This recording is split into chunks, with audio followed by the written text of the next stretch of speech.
नमस्कार, आपका स्वागत है हमारे YouTube चैनल स्वास्थ्य दीप्ति में। आपने कभी सोचा है कि आपको जो बीमारियां लगती हैं, आपको जो छोटी-छोटी बीमारियां बड़ी बनती चली जाती हैं, उसकी असली वजह क्या है? तो आज के इस वीडियो में हम इसी विषय पर बात करेंगे। कभी आपने एक मशीन को देखा है? उसके छोटे-छोटे पुर्जे कहीं भी गड़बड़ा जाते हैं तो क्या होता है?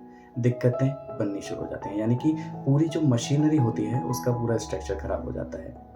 जिसके लिए फिर उसकी पूरी सर्विस करानी पड़ती है और तब आपको पता चलता है कि कौन-सा पार्ट खराब था, जिसकी वजह से आपको वहाँ पर गाड़ी चलाने में दिक्कत हुई।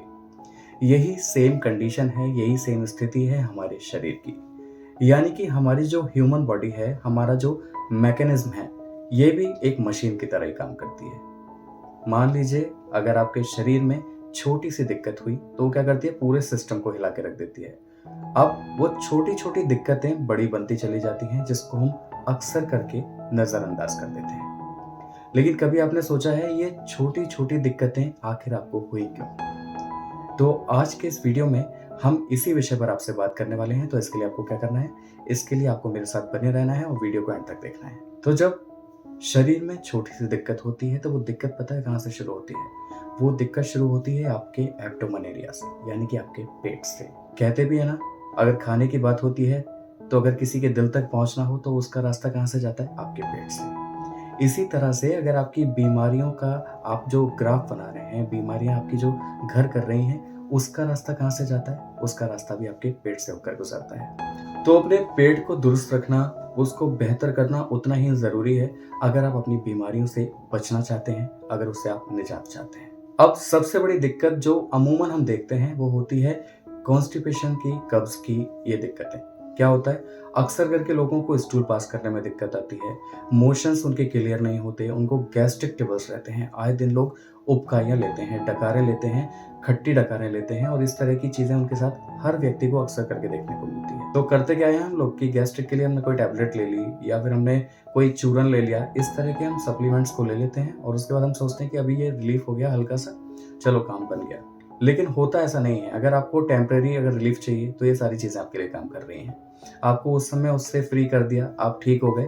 लेकिन अगर ये सिचुएशन आपके साथ कंसिस्टेंसी के साथ बनी हुई है, अगर आपको लग रहा है कि आप रेगुलर इस प्रॉब्लम को फेस कर रहे हैं, अगर आपको लग रहा है कि आप लगातार इस कॉन्स्टिपेशन की, कब्ज़ की और ये जो इंडाइजेशन की प्रॉब्लम होती है, इन सब से गुज़र रहे हैं, आप परेशान रहते हैं और जिसकी वजह से आप धीरे-धीरे उस कंडीशन में पहुँच जाते हैं, जहाँ पर ये कंडीशन आपके लिवर के लिए, आपके हार्ट के लिए, आपके ब्लड के लिए, आपके ब्लड सर्कुलेशन के लिए, हर चीज़ के लिए ज़िम्मेदार हो जाती है। तो पेट को दुरुस्त रखना बेहद ज़रूरी है। तो अब बात आ जाती है, जब आपके पेट को आपको दुरुस्त करना है, तो आप कौन-सी ऐसी एक्सरसाइज़ेज़ कर सकते हैं, जो आपके लिए काफ़ी बेनिफिशियल होंगी। तो उसके बारे में अब आपको बता देते हैं। आप कर सकते हैं भुजंगासन, आप कर सकते हैं गौमुख आसन और आप कर सकते हैं वज्रासन। ये तीनों ही आसन ऐसे हैं जो आपके लिए काफ़ी ज़्यादा हेल्पफुल होंगे आपकी इंडाइजेशन की प्रॉब्लम में, आपके कब्ज़ की प्रॉब्लम में, आपके गैस्ट्रिक ट्रबल्स में। और आप यकीन मानिए, आप इन तीनों आसनों को करिए और आपको रिज़ल्ट्स काफ़ी बेहतर देखने को मिलेंगे। अगर आपको ये आसन नहीं समझ में आते हैं, तो आपको हम यहाँ पर एक पोस्चर शो कर रहे हैं, उसके थ्रू आप देख सकते हैं और आपको इसी पोस्चर के हिसाब से ये आसन को करना है। तो कॉन्स्टिपेशंस को, कब्ज़ को, इंडाइजेशन की प्रॉब्लम को बिल्कुल भी अवॉइड नहीं करना है, बिल्कुल भी नज़रअंदाज नहीं करना है। क्योंकि समस्या जभी बड़ी होती है जब हम छोटी समस्याओं पर ध्यान नहीं देते। तो इसके लिए आज से अभी से ये पढ़ लीजिए, ये डिसाइड कीजिए कि आपको कुछ भी करना हो, नहीं करना हो, ये तीनों आसानों को करना है।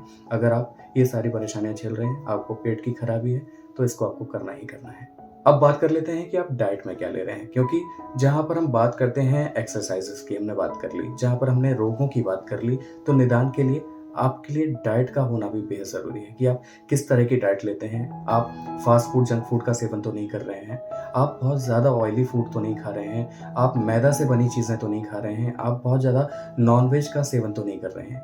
क्योंकि ये सारी चीज़ें क्या होती हैं, टाइम टेकिंग फूड हैं और ये आपके पेट को पूरी तरह से खराब करने में बहुत बड़ी भूमिका निभाती हैं। तो आपको इस बात का ख़्याल रखना है कि आपको अपने पेट को दुरुस्त रखने के लिए क्या करना है, एक हेल्दी फाइबरस डाइट लेनी है।